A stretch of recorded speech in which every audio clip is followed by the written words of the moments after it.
시간 하나님을 사랑하는 마음과 예배를 사모하는 마음으로 새벽을 깨워 예배 자리에 나오신 여러분들을 환영하고 축복합니다. 이 시간 말씀을 통해 하나님의 사랑을 누리며 또 하나님의 은혜를 경험하는 귀한 시간이 되시길 간절히 소원합니다. 제가 예전에 사역을 했던 교회 옆에는 이단 대책 사무실이 있었습니다. 이곳에서는 주로 신천지에 빠진 사람들에게 신천지에서 성경을 해석하는 내용이 잘못되었다는 것을 가르쳐 주었습니다. 그래서 항상 이 신천지에서는 젊은 친구들을 보내서 피켓을 들고 시위를 하게 했습니다. 그들의 주장이 무엇이었냐면 자신들은 정통교회가 주장하는 이단 사이비가 아니고 정통교회보다 더 낫다는 그러한 점들을 담고 있었습니다. 이단은 교회에 있어서 골칫거리입니다. 사도 바울이 살았던 시대는 어떠했을까요? 지금과 마찬가지로 거짓된 교사들의 가르침이 사도 바울이 세운 교회로 흘러들어가 사람들을 미혹하고 혼란스럽게 했습니다. 사도 바울은 골로새 교회와 그 근처에 있던 라오디게아 교회가 거짓 교사들의 거짓된 가르침에 빠지지는 않을까 우려하고 있었습니다. 그래서 오늘 1절에서 15절 말씀에서 오직 그리스도만을 붙들고 있어야 한다는 점을 사도 바울은 강조하고 있습니다. 그리고 이러한 권면은 16절 말씀에서부터 거짓 교사들이 가르치는 거짓된 가르침에 대한 정면 승부로 이어지게 됩니다. 이렇게 바울은 교회를 거짓 교사들의 가르침으로부터 방어하려고 했습니다. 이것은 지금 현대를 살아가는 우리에게도 꼭 필요합니다. 이 시간 말씀을 통해 하나님께서 우리에게 주시는 은혜와 교훈은 무엇인지 함께 살펴보도록 하겠습니다.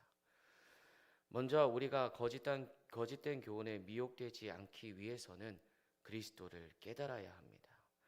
사도 바울은 거짓된 교훈에 미혹되지 않기 위해서는 교회 성도들이 연합이 되어서 하나님의 비밀인 그리스도를 온전히 알게 되기를 간절히 원했습니다. 성도들이 그리스도를 온전히 알게 된다면 그 어떤 누구도 교묘한 말로 속이지 못하기 때문입니다. 현재 바울은 옥에 갇혀 있는 상황이기 때문에 거짓 교사들의 위협을 받고 있는 골로새 교회로 갈 수가 없었습니다. 하지만 영으로는 늘 그들과 함께하며 그들을 위해 쉬지 않고 기도했습니다. 이뿐만이 아니었습니다. 편지를 보내서 성도들을 격려하고 그들이 거짓한 교훈에 미혹되지 않고 잘 맞설 수 있도록 열심히 가르쳤습니다. 이처럼 우리도 하나님의 말씀을 힘써 배우며 또 하나님을 온전히 알아가야 합니다. 이단들은 성경을 가지고 성도들을 공격하고 또 넘어뜨리려 하는데요. 만약 우리가 성경을 배우지 않으면 그들의 공격에 허무하게 무너질 수밖에 없습니다. 그렇게 우리는 그리스도를 깨닫는 일에 사랑으로 하나가 되어서 이단들이 감히 침투할 수 없는 교회로 세워나가야 합니다. 이러한 교회를 세워나가는 우리 모두가 될 수 있기를 간절히 소원합니다. 두 번째로 거짓된 교훈에 미혹되지 않기 위해서는 우리가 그리스도 안에서 행해야 합니다. 여기서 그리스도 안에서 행한다는 것은 배운 대로 굳게 서서 믿음의 뿌리를 잘 내리는 것이며 또 감사의 마음이 넘치게 하는 것입니다. 교회에 감사가 넘쳐나면 거짓 교사들은 교회에 침투해서 사람들을 미혹하려 하는데 어려움을 겪게 됩니다. 그래서 사도 바울은 7절 말씀에서 골로새 교회를 향해 감사함을 넘치게 하라고 명령하고 있는 것입니다. 이단들이 교회에 침투해서 제일 처음 목표로 삼는 성도는 어떤 사람일까요? 바로 교회나 목회자에 대한 불만을 가지고 있는 사람입니다. 이들은 그들의 불만을 함께 공감하고 또 위로하는 척하면서 성도들을 미혹하기 시작합니다. 그렇게 조금씩 그 사람도 그 이단의 미혹에 점점 빠져들게 됩니다. 그럼 어떻게 하면 이단의 표적이 되지 않을까요? 믿음이 단단히 뿌리 내릴 수 있도록 하나님의 말씀을 따라 살아가려고 노력하면서 또 감사가 넘치는 삶을 살아가야 합니다. 그래서 우리는 다른 사람의 허물을 보려고 하기보다 하나님께서 나에게 주신 은혜를 생각하며 범사에 감사해야 합니다. 그렇게 되었을 때 이단이 미혹하려고 하는 목표에서 멀어지게 될 것입니다. 이러한 믿음의 삶을 살아가실 수 있기를 간절히 소원합니다. 세 번째로, 거짓된 교훈에 미혹되지 않기 위해서는 오직 그리스도만 따라야 합니다. 8절에서 10절까지의 말씀을 보면 사도 바울은 골로새 교회가 그리스도 안에서 하나님께서 베푸신 구원의 복을 충만하게 누리고 있기 때문에 다른 교훈을 따를 필요가 없다는 것을 강조합니다. 세례를 받아 그리스도와 연합하게 된 자들은 그리스도와 함께 십자가에 죽어 모든 죄값을 치렀으며 그리스도와 함께 부활해 의롭다 칭함을 받습니다. 하나님께서는 우리의 죄가 기록되어져 있는 문서를 십자가에 못 박아 없애셨고 우리를 고발하는 사탄의 세력을 꺾으시고 십자가의 승리를 온 세상에 선포하셨습니다. 이처럼 우리는 그리스도 안에서 완전한 구원의 복을 충만하게 누리며 다른 교훈에 귀 기울이지 말고 오직 그리스도만을 따라야 합니다. 오직 그리스도만이 진리이심을 믿으며 살아가시길 간절히 소원합니다.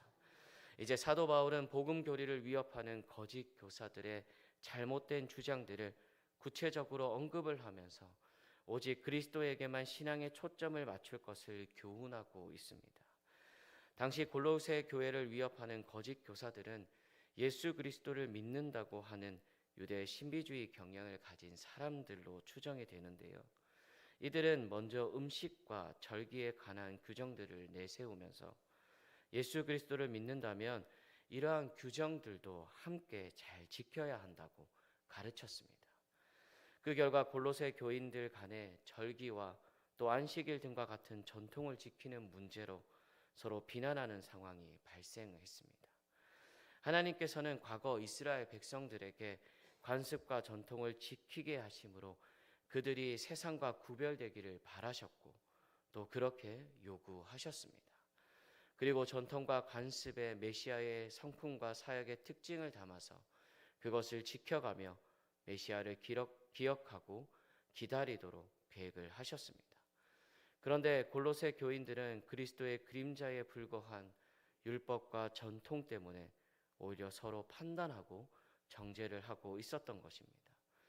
그리스도의 사랑으로 연합해야 할 성도의 관계가 비본질적인 종교 행위로 나뉘어지게 된 것입니다. 이러한 일들은 우리 가운데에서도 빈번히 일어납니다. 예를 들자면 그리스도를 향한 사랑을 회복하고 또 헌신의 마음을 가다듬기 위해 준비한 수련회를 앞두고 일정과 진행 방식에 관한 의견 차이로 서로 다툴 때가 있습니다. 바울은 이러한 비난과 다툼이 비정상적이라고 선언합니다. 그는 비본질적인 것에서 관심을 돌려서 신앙의 진수인 예수 그리스도께 집중하라고 호소하고 있습니다. 그리고 바울은 비본질적인 것에 대해서는 예수님께서 보여주신 사랑으로 서로를 포용하라고 권면합니다. 그렇기 때문에 우리의 신앙과 배경이 서로 다르더라도 이것들이 복음의 본질을 훼손하지 않는 한 주님 안에서 서로의 차이를 포용하고 함께 연합해야 합니다. 이러한 마음으로 항상 우리 교회 공동체를 세워나갈 수 있기를 간절히 소원합니다. 골로새 교회에는 신비주의도 들어와 있었습니다. 그들은 겸손한 척하거나 천사를 숭배하는 자들이었습니다. 하지만 이들의 겸손은 그리스도를 높이는 참된 겸손이 아니었습니다. 이들은 천사들이 겸손하게 하나님을 예배하는 장엄한 광경을 환상으로 직접 보았다고 말을 하고 다녔습니다. 이것이 겸손일까요? 이것은 겸손이 아닌 자랑일 뿐입니다. 그만큼 이들은 신비한 체험을 우월한 것으로 여기고 헛된 교만에 빠져 있었으며 또 신비한 경험이 없는 사람들을 판단했습니다. 그런데 지금도 그리스도인들 중에는 신비한 체험을 했던 것을 자랑하는 사람들이 있습니다. 그들은 일상생활도 버리고 영험하다는 사역자나 기도터를 찾아다니면서 특별한 경험을 추구합니다. 그것이 신앙의 높은 단계라고 그들은 착각합니다. 사도 바울은 신비한 체험과 종교적 교만에 빠진 사람들에게 속아서 그리스도에게서 멀어지지 않게 조심하라고 강력히 경고합니다. 그리고 철저하게 금욕을 강조하는 것은 스스로 고문하는 것에 불과하며 또 이를 따르는 것은 초등학문과 같은 이방 종교의 규정과 가르침으로 다시 돌아간다고 말합니다. 신앙을 성숙하게 하는 것은 신비한 체험이나 초자연적인 체험을 하는 것이 아닙니다. 하나님의 말씀입니다. 베드로는 변화산에서 예수님과 함께 모세와 엘리야를 보았고 또 하나님의 음성을 직접 듣는 놀라운 체험도 했습니다. 그럼에도 베드로는 베드로후서 1장 17절에서 19절 말씀에서 이렇게 이야기하고 있습니다. 제가 말씀을 읽어드리겠습니다. 지극히 큰 영광 중에서 이러한 소리가 그에게 나기를 이는 내 사랑하는 아들이요 내 기뻐하는 자라 하실 때에 그가 하나님 아버지께 존귀와 영광을 받으셨느니라. 이 소리는 우리가 그와 함께 거룩한 산에 있을 때에 하늘로부터 난 것을 들은 것이라. 또 우리에게는 더 확실한 예언이 있어 어두운 데를 비추는 등불과 같으니 날이 새어 샛별이 너희 마음에 떠오르기까지 너희가 이것을 주의하는 것이 옳으니라.